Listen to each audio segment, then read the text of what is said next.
What up? It's your boy T-Bear Henry Reaction. Today's Music Monday. So I knew this has been my new ending videos I've been doing for a while. Is from Direct Production. Is what happened was this over the iconic tools using music production that shaped the hip hop world right here. So we're gonna do. And if you watch my DJ Premier Show with Sub video when he did his little segment of putting the disc into setting up the MPC 60, I told you to keep an eye on that. There's a reason. So we're gonna take a look at the infamous, highly popular hip hop tools of all time. That was the best alternative with the SP1200 as well as the ARS, the ASR, I guess I'm trying to remember as well too, and that's none other than the MPC 60 from Akai, made by the one and only Roger Lynn. So we're gonna check out MPC 60. What had happened was from the homie Direct Production. Let's get it. Hello, I'm Roger Lynn, and this is the MPC 60 MIDI Production Center, created by myself and Akai Professional. What's up? You got your boy Direct, aka Native Shades, reminding you to like and subscribe, because today we're going to be talking about the MPC 60. What had happened was the year was 1986, and Roger Lynn's company, Lynn Electronics, was going through some serious issues.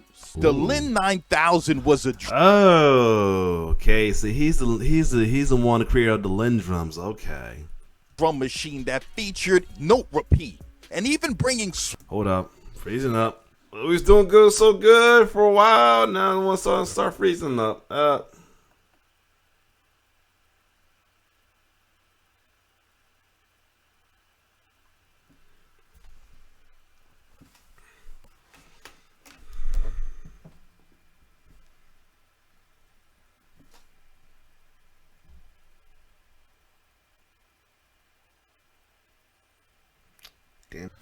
I'm back. While I was freezing and fixing the freezing, I had to help the mom load up with some stuff she brought for us, to drop off for us. But anyway, let's take a look at the. So yeah, that's the one who made Lynn drums. Okay, I never thought about that putting together. Stupid me. Anyway, let's keep going. Swing into the picture. Roger Lynn was doing his thing. His company had been flourishing for 2 years already. But then all of a sudden, the Lynn 9000 started janking up on everybody. People started complaining, hey man, the power cord is overheating. People started losing data. They was like, the system is freezing up on me. You know, you'd be with your band and you'd have a cool drum groove going on. Your band will be in the other room. You'd be like, hey guys, come over, check this thing out. They'll be like, what's up? You'd be like, man, I made the most awesome drum groove for our song, man. It's going to be a hit. And they're like, word, okay, let's check this drum groove out. And then you press play, and you hear nothing. Wow. Crickets. Damn. And then the guys are like, damn, man, we should never have gotten rid of the drummer. That was a problem with the Lynn 9000. It kept freezing up on cats and everything, and Roger Lynn tried to fix it. He tried to fix it, but it just wasn't working. So, you know, a couple years went by and Roger Lynn's company kind of went under. Closed for business. Out of business. And nobody was checking for any of Roger Lynn's products at all. But then a company came along. Akai. In previous years, they ran into Roger Lynn at NAMM. And they, you know, had some exchange of words with him. And they said, hey, man, you know, we would love to do a product with you one day. If you ever have an idea, let us know. Well, Akai was in the market of getting away from the kind of like home electronics department. And they were trying to go to more high-end professional electronics. So they called Roger Lynn and they was like, hey, we'd like to develop a new product. We kind of liked some of the features you had on the Lynn drum and everything like that. And we wanted to know if you'd help us develop something. So Roger Lynn was like, yeah, sure. They was like, hey, how's your schedule looking? Roger Lynn, you know, his company's been out of business for a minute, but he's like, you know, you got to front, you got to act like you got business. So he's like, oh, hold on, wait, you guys want me to assist you? Wait up, let me check my schedule. Hold on for a second. acts like he's going to the other room to check his schedule. And then he's like, yeah, sure, I'll be free for the whole 1987. So around 1987, Akai decided to drop the ADR-15. Now that stood for Akai Drum Recorder 15, which was the prototype of the MPC-60 before it came out. It was basically the same thing as the 60, only it had a fixed flat screen. And it was rumored that a project manager from Akai, a guy named Mike Roberts, he was called into the office by the president of International Music Company, which was the distributor for Akai. And the president wanted to know, hey, why do you guys call this thing the ADR-15? And he was like, well, it stands for Akai Drum Recorder. And we just put the number 15, you know, we just like the number. So this president guy named Jerry Freed said, okay, let's brainstorm here for a second. Okay, now what is this thing? And he said, well, this is a MIDI production center. Okay, and tell me something about it. He was like, well, it has a 60,000 note sequencer. So we said, okay, so why don't we call it the MPC-60? And like that, history was made. And the following year, let me see that. Academy Spade picks up the ball where the ill-fated Lin 9000 dropped it, but does the nice MP60 fulfill the potential of combined drum machine and sequences? Nice little title. In 88, Akai, alongside Roger Lynn, the creator of this machine, decided to drop the MPC-60. Full MIDI capability, 12-bit, 40 kilohertz. Most machines were still on 8-bit. The MPC-60 was introducing 12 I like how they audio quality. I like the little commercial they got going on for this. I'm like low-key want to look it up. 16 voice polyphony. It had a sequencer, 16 velocity sensitive pads with aftertouch. It even had an armrest, so that after your arm was tired from banging out those hits, you could just lay it comfortably on the cushion of the MPC-60 armrest till you gotta bang them out again. This was the ultimate MIDI production center. MIDI production center, meaning it was a drum sampler and a MIDI sequencer all in. I was trying to see that commercial right there. I want to see that ad right there. I kind of want to see that little ad right there. They were just showing a minute ago. If I find that, let me know. Let me see. NBC ad maybe advertising.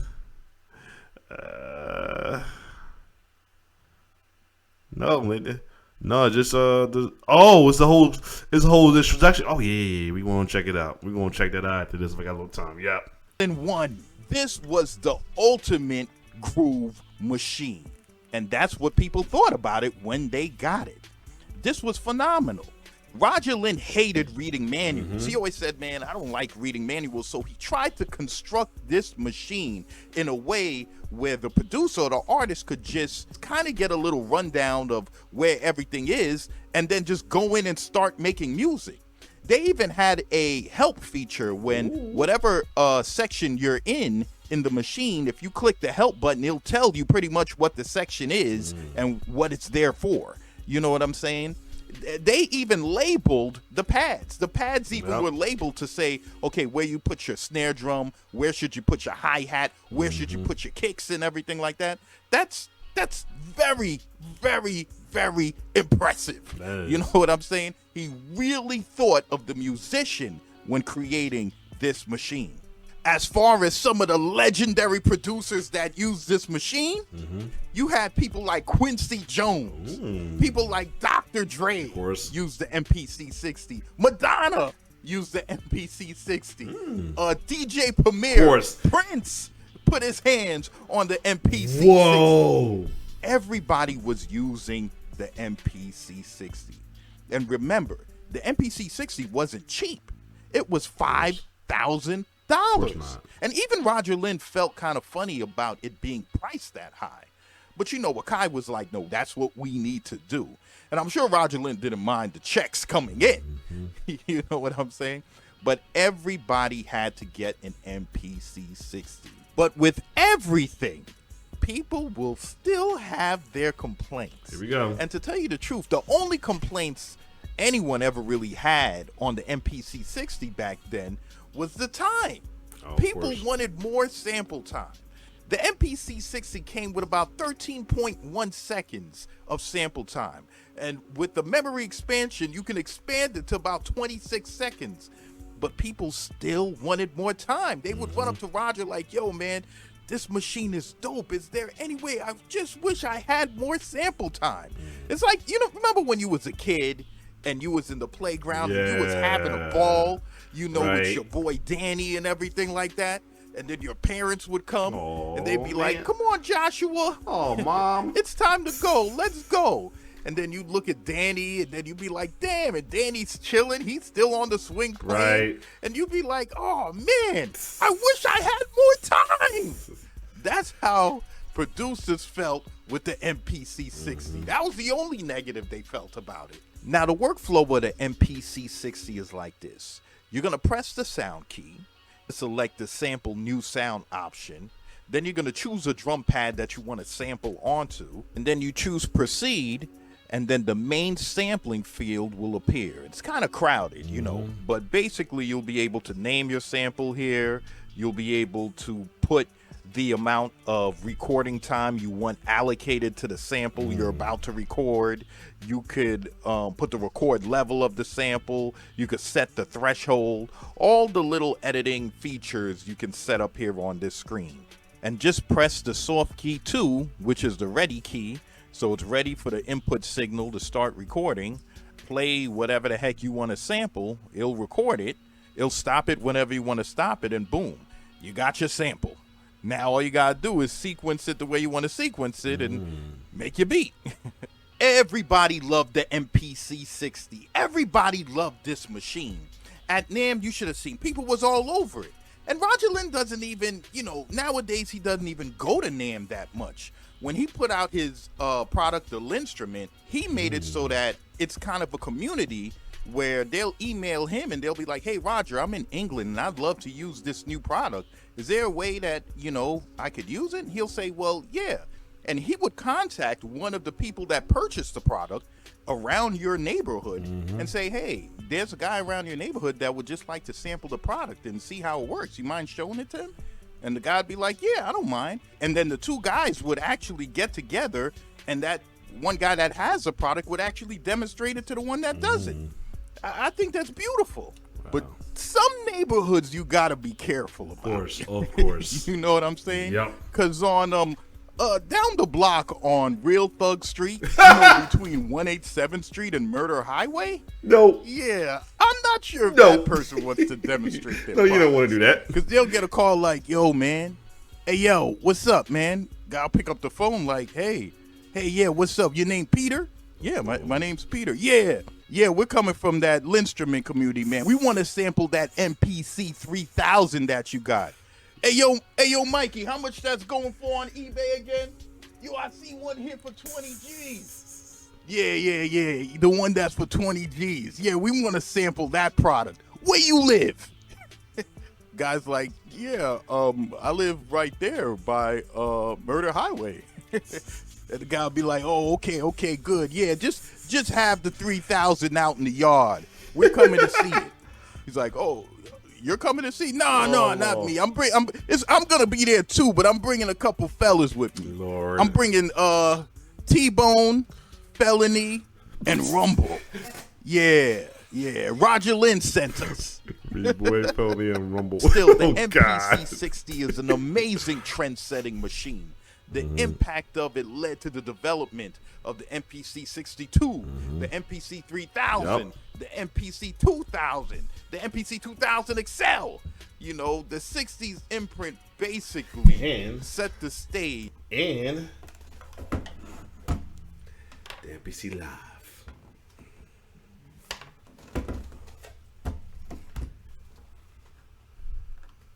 For Akai in As general. well as the MPC 1. You know what I mean? So yeah, that's the MPC And MPC-X. 60. What had happened was so this is your boy Direct, aka Native Shades, reminding you to go down low in the description and get that MPC-1 Hidden Strategies, well, I'm giving you a free MPC. Cool. There you have it. So, bonus for this video, I'm gonna check out that commercial looking video I saw right there. I kind of call this like the introduction to the MPC. Let's get it. Okay, I'm back. So let's check out that intro video for the MP360. Like, almost look like commercial. Let's get it. Oh my God, the tracking, old school VHS.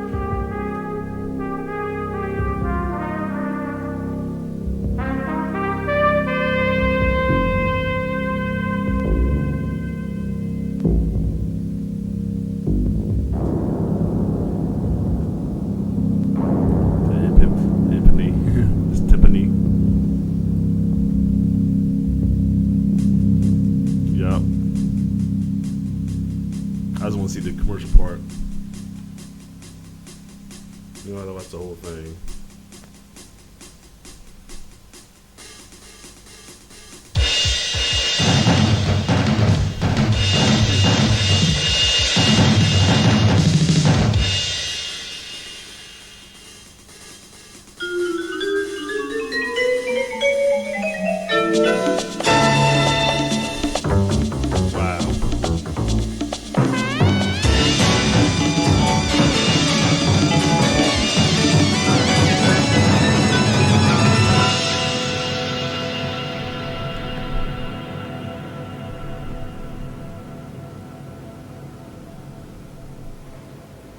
People have been making music for a long time, with sticks and with skins, with bows and with strings. Our need to create has not changed, but technology has continued to evolve. Technology has just taken a giant leap forward. Hello, I'm Roger Lynn, and this is the MPC60 MIDI Production Center, created by myself and Akai Professional. In the next 60 minutes, I'm going to introduce you to this new piece of technology. First of all, what is a MIDI Production Center? Basically, it's a drum sampler, a MIDI sequencer, into one portable console. With the additions, you have all the basic functions of a MIDI production studio, allowing you to compose complex songs containing up to 99 tracks of drum and synthesizer parts. MPC6 control unit for your MIDI production studio. Before we begin, I'd like to give you an outline of how this video manual is organized. Okay, cool. We're gonna stop right there. So anyway, there you have it. MP60 was introduced in the 80s as a replacement, as a little makeup for the Linn drum and Philip Mill drum, and would be the catalyst for a lot of producer, as well as being a pinnacle in hip hop production as well too, and be the grandfather of a lot of MPCs going forward, like the MP60, the 3000, the 2000X, the 200 XL, and so on, including currently the MPX. The MPCX, the MPC1, and my good little trusty buddy, the MPC Live and the MPC Live 2. So other than that, if you like my reaction, like, share, subscribe to my YouTube channel. As well, let's think about it. It was in the MPC itself, especially the MPC60 pattern, will be an influence to a lot of further electronics that use pads, such as the Machine and a lot of the Machine, the launch pads, and a lot of DJ controllers as well too. So anyway, it's your boy T-Bird signing off. One love.